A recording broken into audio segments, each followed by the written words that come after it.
다들 시간 잘 지켜주셔서 너무 감사드리고요. 저희가 예정된 시간이 10분 남았는데 혹시 양해해 주시면 한 10분에서 15분 정도 더 추가적으로 시간을 갖도록 하겠습니다. 이제 우리 그 패널들께서 여러 좋은 말씀 많이 해주셨는데요. 조니 대표님 한번 좀 들으시고 혹시 의견 있으시면 한번 좀 얘기해 주시죠. 네. 대부분 제가 얘기한 거에 대해서 동의해 주시는 분들이 많았던 것 같고요. 근데 원동현 위원장님하고 좀 약간 시각의 차이가 있는 것 같아요. 그래서 이건 좀 더 시간을 두고 얘기할 부분이 있는 것 같은데, 제가 정확하게 약 20년 전에 한국의 국회의원들이 저를 회사를 방문한 적이 있어요. 그래서 저한테 뭐라고 했냐면, 국민연금이 주식에 투자하는 걸 도저히 이해 못하겠다. 왜 국민연금이 위험한데 투자하는지 저는 깜짝 놀랐어요. 아니, 캘퍼스 같은 경우는 80%가 주식이에요. 거기서 다 공무원들 노후를 위해서 하는 펀드인데 거기는 80% 주식 넣고 있는데 한국은 주식 투자하면 안 된다고 얘기하는 거 저는 깜짝 놀랐어요. 그래서 국회의원의 생각하는 그 투자에 대한 생각이 너무나 잘못됐구나, 그렇게 제가 느꼈습니다. 그 다음에 이제 지금 많은 세월이 흘러서 지금 이제 국민연금도 35%의 작은 주식에 투자했는데 전 절대적으로 부족하다고 봐요.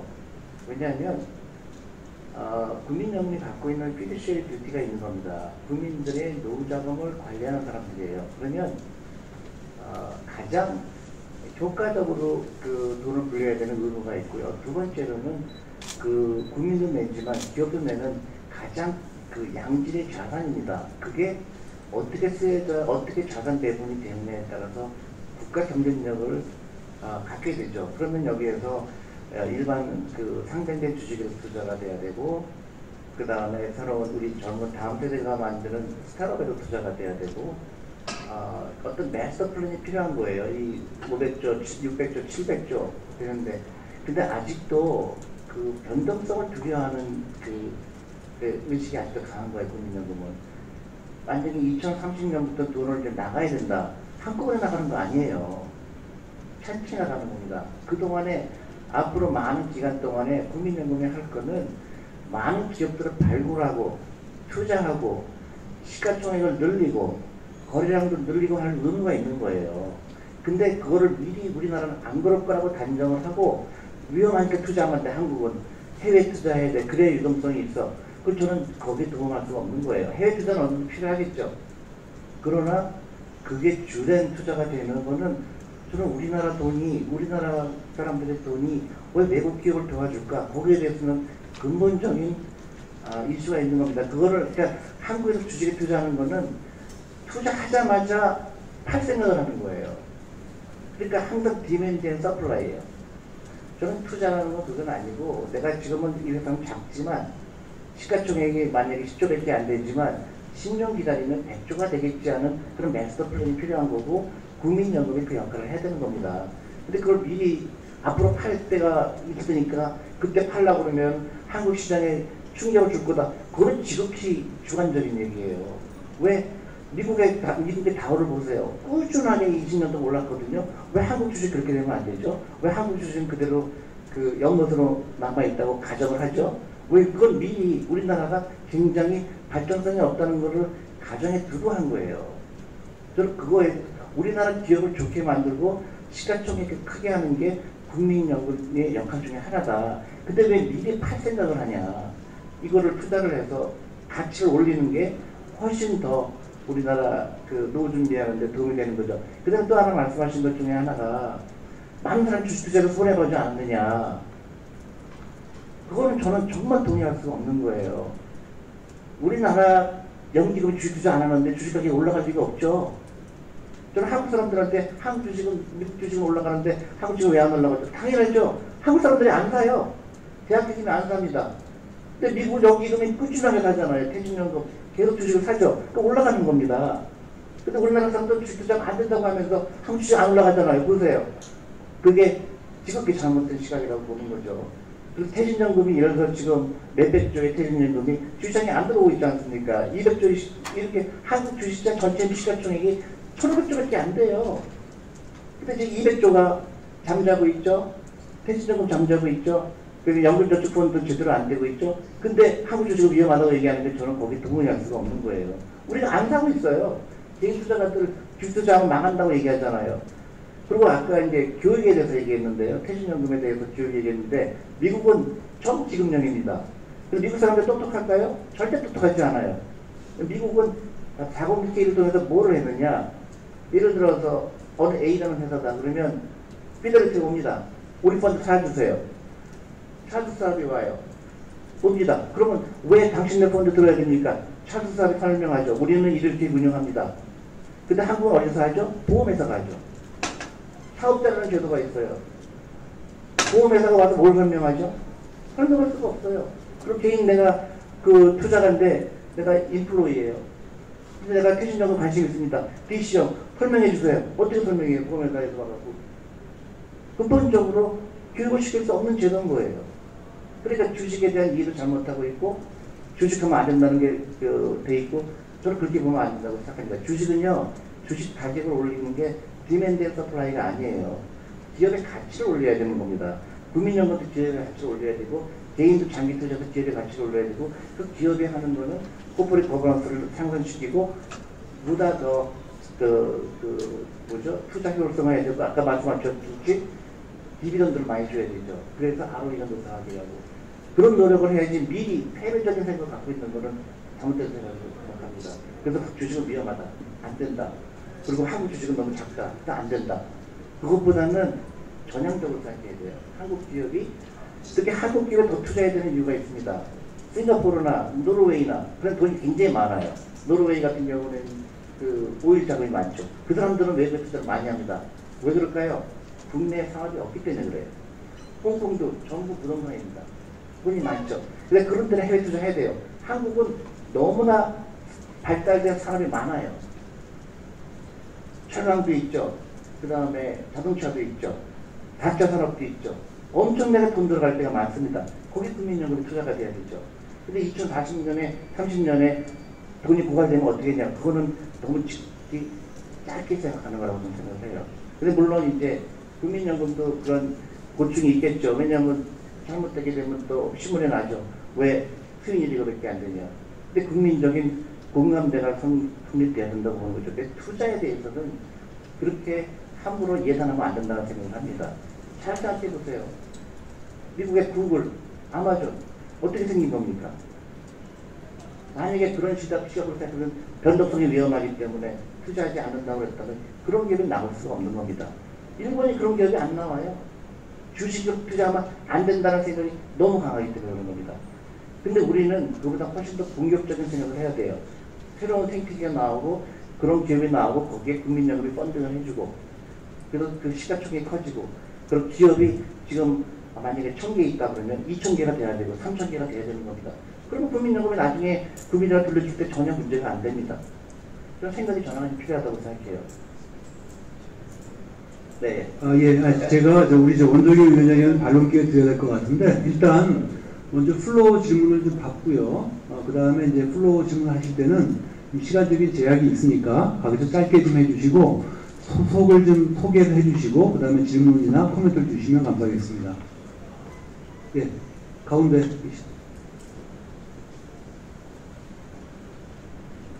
예, 저는 그 서스틴베스트의 백승엽 부사장인데요. 오늘 뭐 좋은 말씀 대단히 이거 감명 깊고 또 많이 도움이 됐습니다. 질문이 역시 또 원장님 부사장님한테 같이 될 게 없을 것 같은데요. 국민연금의 역할이라고 하는 것, 그다음에 연기금의 역할하면 국민연금을 얘기 안 할 수가 없는데 국민연금의 역할을 지금 주어진 자본시장의 뭐 수동적인 입장으로 보는 것과 좀 액티브하게 보는 것과는 좀 차이가 있다고 저는 생각이 됩니다. 지금 우리나라 자본시장이 갖고 있는 그 여러 가지 위험성 때문에, 변동성 때문에 아까 투자를 하시는 것이 조금 어려울 수도 있다 이런 말씀을 좀 하셨는데 제가 좀 생각하기에는 국민연금이 그 기본적으로 좀 액티브하게 자세를 가지신다면 오히려 뭐 최근에 있었던 뭐 금융사고 같은 것들, 뭐 키코 사태라든가 라임이나 옵티머스 사태 같은 것도 국민연금은 국민을 대표해서 금융감독기관에 좀 요구하는 적극성을 좀 보일 수도 있다고 생각을 하고요. 그 다음에 또 그 금융감독기관의 문제점도 있지만 일반 기업체 같은 경우들도 스테이트스코를 통해서 주주권들이 보편적으로 사용이 될 수 있도록 좀 요구를 할 필요가 있다고 생각합니다. 그래서 저는 국민연금이 조금 지금 뭐 자본시장의 대통령이라고까지도 얘기가 나오고 있는데 그렇게 좀 소극적인 입장이 아니라 좀 적극적인 입장으로 좀 나서주신다면 그 자본시장은 밴드웨건 효과가 틀림없이 있다고 생각을 하거든요. 국민연금이 나서시면 나머지 연기금이나 퇴직연금들이 따라갈 수도 있을 것이고요. 그런 예는 일본 GPIF에서도 많이 보여줬던 것 같습니다. 그래서 국민연금이 조금 더 생각을 좀 전향적으로 액티브하게 정책을 구사하실 의향이 있으신지 좀 여쭙고 싶습니다. 예, 그럼 원정현 박사님께서 지금 플로우 질문에서 답변을 좀 해주시고요. 그 다음에 아까 조미 대표 의견에 대해서 의견 주셔도 되겠습니다. 정책을 뭐 제가 정하는 건 아니니까 뭐 제가 전향적이냐 아니라는 부분은 아닌 것 같고요. 단지 제 말씀에서 몇 가지 제가 오해 여지로 썼던 것 같아요. 제일 첫 번째 부분입니다. 주식에 있어서 저 역시 지금 소극적인 입장은 아닙니다. 단지 저희가 주식을 투자하는 플랜을 짬에 있어서 아까 아마 주식을 말씀하실 때 지금 두 가지 부분을 같이 말씀하시는 것 같아요. 하나는 현재 상장화되어 있는 대기업을 중심으로 한 주식과 또 하나는 새로운 IPO를 하게 되는 어느 벤처라던가 지금 스타트업에 대한 그런 투자. 이 둘은 분명하게 좀 구분되어서 지금 얘기가 되어야 될 것 같습니다. 전체 국민 가입자, 사실 국민연금 가입자 중에서 국민연금 투자 혜택을 받을 수 있는 가입자는 전체 가입자 한 10%가 좀 안 됩니다. 왜냐하면 국민연금이 투자하고 있는 주식에 가능한 기업에 다니고 있는 직업에 종사하시는 분들이 국민연금 투자 대상의 약 10%밖에 안 되기 때문입니다. 주로 대기업 중심이겠죠. 아니면 포스피를 중심으로 한 그쪽 기업이 되겠죠. 문제는 이제 지금 거기에 대한 그 투자 부분에 대한 변동성의 부분과 그다음 두 번째는 지금 스타트업에 대한 부분이죠. 스타트업에 대한 한 투자는 현재 국민연금에서 주식 투자로 지금 보고 있지는 않습니다. 대체 투자 내지는 지금 사무 투자 부분을 보고 있습니다. 물론 그쪽에 대해서는 상당한 적극성을 가지고 있고 그쪽에 대한 투자를 확대함으로써 우리나라의 생산 기반 확대 내지는 아마 잠재 성장률 지금 확대까지도 지금 같이 바라볼 것입니다. 단지 지금 중요한 것은 여기서 우리가 주식 투자 아까 제가 말씀드리고자 하는 요지는 국민연금이 계속적으로 주식 투자를 할 거다 안 할 거다라는 부분이 아니라 앞으로 국민연금의 플래닝, 특히 기금만으로서 국민연금이 존재하는 건 아니기 때문에 제도가 지금 존재하는 것이고요. 정확하게 한 30년쯤 되면은 아까도 제가 30년을 말씀드린 이제 10년 남았지 않습니까? 10년 남았을 때 한번 그냥 이게 뭐 그렇게 될 거다 안 될 거다라는 부분은 아니라 그냥 생각만 해보시면 됩니다. 보험료 수입이 약 20조 정도가 될 테고요. 연금급여 지출이 약 40조가 된다라고 지금 감안한다면은 20조의 비는 부분은 그간 기금 운용으로부터 나오는 그 익년도에 나오는 보험료 그러니까 기금 운용 수익금으로서 지금 충당하게 되고 그것이 아마 20조가 넘다고 계속적으로 올라가게 될 것입니다. 근데 현재 문제는 그 플래닝상 우리가 현재 위험투자 자산 아까 주식을 위험투자니 아니면 다 관두더라도 연간 변동성 확대 부분에 있어서 국민연금 기금의 수익금이 약 10조 정도밖에 안 된다고 친다면은 그 10조 비는 10조를 마련할 수 있는 방법은 딱 하나입니다. 국내 자산 내지는 어떤 자산 매각입니다. 문제는 이게 우리가 지금 시장이 클 거다라는 희망에 대한 부분이 아니라 실체적인 부분에서 국민연금이 앞으로 연금 가입자에 대한 연금 지급의 의무와 연금 지급을 위한 제도의 운영 부분에서 기금에 할 수 있는 역할 부분을 측면에서 견주어 보았을 때 앞으로의 필요한 기금의 플래닝상 우리의 현재 주식 투자는 어느 정도, 해외 투자는 지금 어느 정도라는 장기 플랜이 좀 마련되어야만 한다는 것이고 그러한 마련 속에서 나오는 부분이 지금으로서는 우리는 그 자산 매각 부분에 대한 것은 이거는 인구 구조의 문제이기 때문에 시장이 좋아질 거냐 나빠질 거냐 사실 그렇게 크게 영향이 없습니다. 현재 출산율이 이미 정해져 있고 그럼으로써 지금 현재 축에상 나와 있는 그 축에대로 갈 수밖에 없는 구조상에서 우리는 가장 최선의 시장, 특히 국내 시장 보호와 국내 시장에 있어서의 기여를 어떻게 할 것이냐라는 부분이기 때문에 이것을 우리가 좀 전향적 주관적이라는 부분과는 조금 다르게 좀 봐주셨으면 좋겠습니다. 이거는 그냥 앞으로 일어나게 될 그냥 상황적인 플랜일 뿐입니다.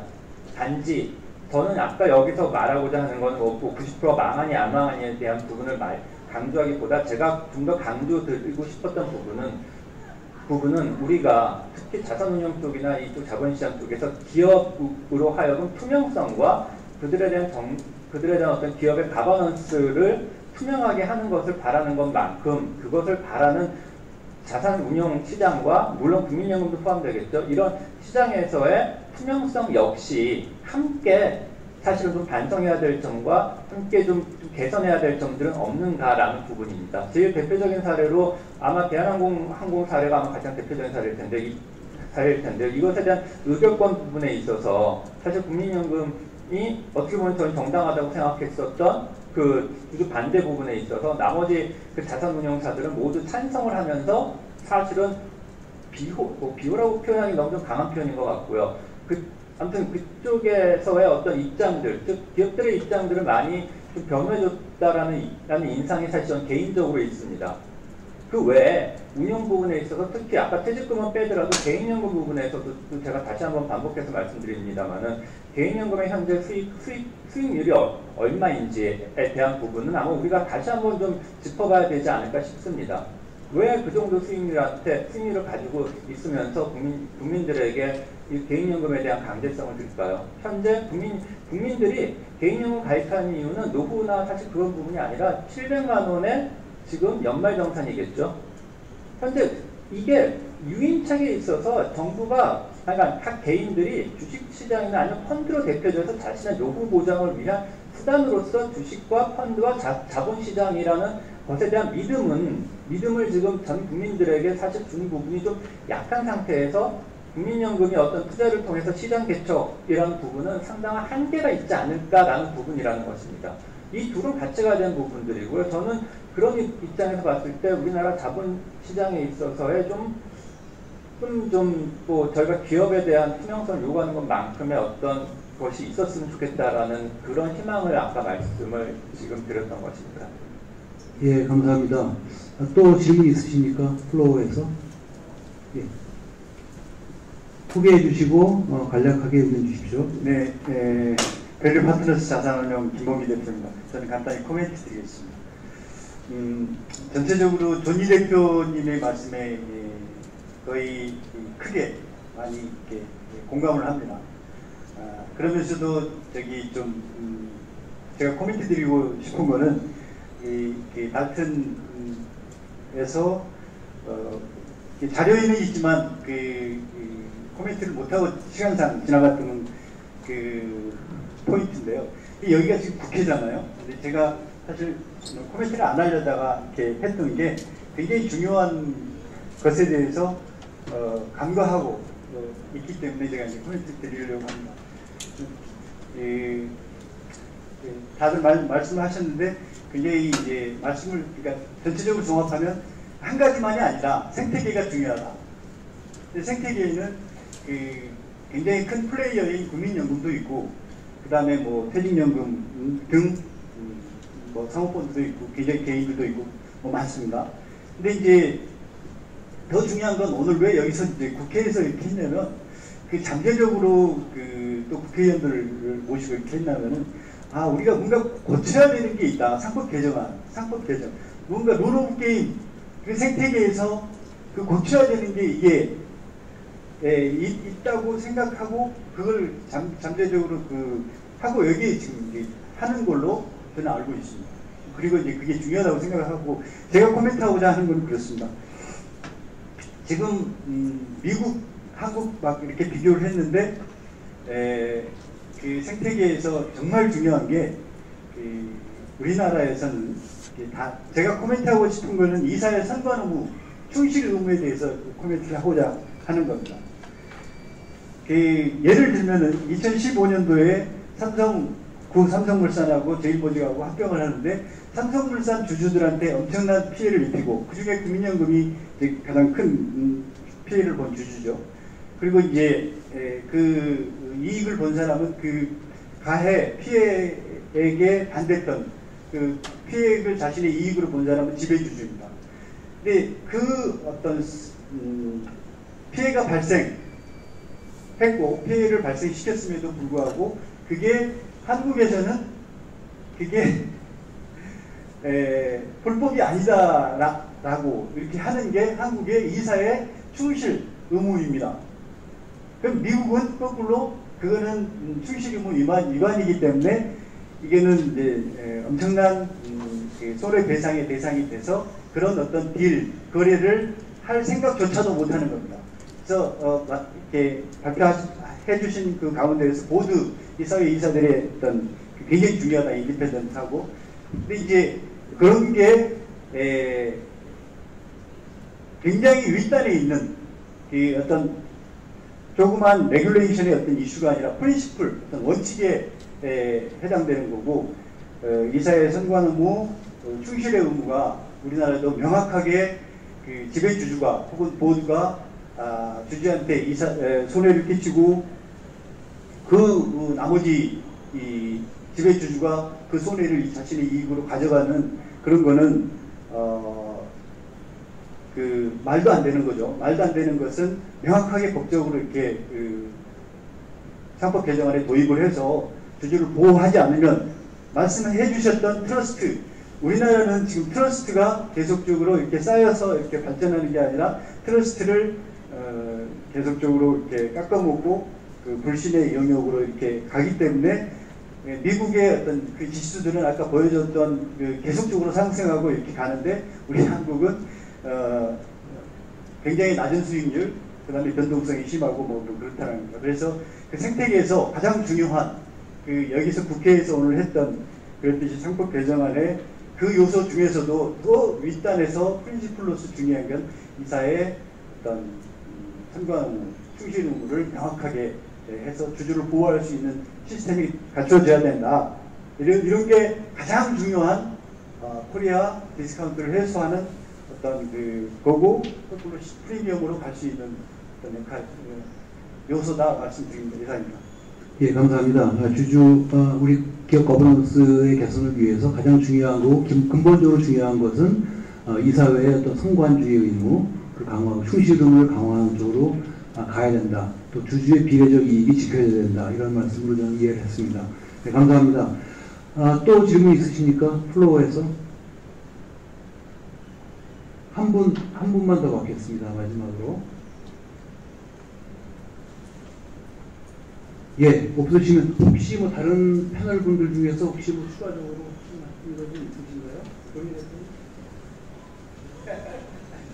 마지막 코멘트 저기 다음에 또 만나서 얘기를 해봐야 될 것 같은데요. 그 원장님 위원장님께서 이제 한국 주식을 많이 투자했는데 이 다음에 이제 예를 들어서 2030년에 이제 역전이 돼서 들어오는 거 나가는 게 역전이 돼서 이제 국민연금이 한국 주식을 팔 수밖에 없는 상황이 되면 그런 시그널을 주기 때문에 한국 시장이 폭락할 수 있다 그렇게 말씀하셨는데 굉장히 어쨌든 한국 연금이 한국 주식을 팔기 시작하게 되면 한국 시장에 영향을 끼칠 수 있다고 그런 말씀하셨는데 거기에 동의할 수는 없는 게요. 예를 들어서 지금 우리나라 주식시장이 10년, 15년 동안에 국민연금이나 모든 기관투자가들이 열심히 그 회사를 시가총을 키우게 되면 어떤 기업은 10배가 될 거예요. 시가총의 기업 5배가 될 거고 시장이 커지면요. 국민연금의 역할이 점점 줄어들어요. 왜냐하면 퇴직연금도 주시장에 들어오고 그 다음에 개인들도 투자하게 되고 개인들의 투자가 지금 거의 전무하잖아요. 국민연금이 팔더라도 또 갑자기 파는 것도 아니고 국민연금 혼자 오리라고 생각하시는 시간이 좀 벗어야 된다고 봐요. 그러니까 국민연금도 한국 기업들의 시가총액을 늘리는데 한 역할을 하는 게 중요하다고 봅니다. 지금 미국은 뭐 아마존이라든가 이런 거 다 100배, 200배 올랐거든요. 근데 거기 왜 투자를 해야 될까? 저는 그게 한국 기업들이 디스카운트를 거래되는 이유 중에 가장 중요한 게 한국 기관 투자가들 투자 안 해요. 그 다음에 잘못된 퇴직연금 제도, 또 어떤 에코리 컬처라고 그러죠. 일반 사람들이 투자하지 않는 문화 다 복합돼서 한국 주식이 저평가되어 있는데 국민연금마저도 나는 해외 투자를 돌린다고 하는 게 그게 오히려 배드 시그널을 주는 거예요. 국민연금까지도 한국 주식 투자 안 하는데 외국인들이 안 사죠, 한국 주식에. 그런 시각도 필요하다고 보는 겁니다. 그래서 그거는 좀 더 심도 있는 의견이 필요할 것 같아요. 근데 너무나 수급의 논리로만 따질 건 아니다. 예, 감사합니다. 이제 세미나를 마치겠습니다. 저도 사실 이 부분에 대해서 저도 많이 고민을 했던 사람으로서 참 하고 싶은 얘기는 참 많습니다. 이게 사회만 보려고 하다 보니까 좀 답답하네요. 근데 이제 한 가지만 드리고 싶은 말씀은 지금 그런 논쟁 같습니다. 과연 투자란 무엇인가? 라는 거에 대해서 한국 주식 투자 자본시장에 참여하고 있는 사람들이 기본적으로 트레이딩이라고 생각을 하는 게 강한 것 같습니다. 국민연금 기금운용자들도 그렇게 생각하는 것 같습니다. 왜냐하면 그렇게 하는 사람들이 거기 들어가기 때문에 그렇습니다. 근데 국민연금은 지금 700조에서 1000조를 가야 돼요. 여의도의 민간 투자자에서 몇십조, 기껏해야 몇십조 운영하는 그 어떤 컨셉과 그 어떤 패러다임과 700조, 1000조, GDP의 38%를 차지하는 이 연기금을 저는 다르게 봐야 된다고 생각합니다. 이게 곧 유니버셜 오너고요. 또 투자는 포스트 인베스트먼트 디시전과 매니지먼트가 굉장히 중요합니다. 그러니까 투자한 이후에 그 투자 대상을 어떻게 밸류업 시키는가에 저는 에너지와 자원의 90%가 들어가 있다고 생각하는데 우리는 투자처 발굴하고 자금 넣는데 에너지의 90%를 써요. 그러고 나서 그 기업을 밸류업하고 키우는 거에는 별로 관심을 안 갖습니다. 이런 것들에 대한 투자에 대한 인식의 차이라고 보고요. 또 한 가지 저희가 국민연금만 또 뭐라고 그럴 수는 없다고 생각합니다. 캐나다 CPPIB 이제 김수현이 그 만나볼 때 한 게 뭐냐면 그들로 하여금 장기적 관점에서 운영할 수 있게끔 봐줘야 됩니다. 그런데 1년 수익률 재작년에 0.9% 손해보니까 온 나라가 난리가 났죠. 언론에서 난리가 났습니다. 그렇게 하고 하면 또 국회의원들이 가만히 있질 않아요. 또 감사원이 가만히 있질 않습니다. 이런 상황에서 국민연금 기금운용력 보고 롱호라이즌을 하라고만 할 수는 없다고 생각합니다.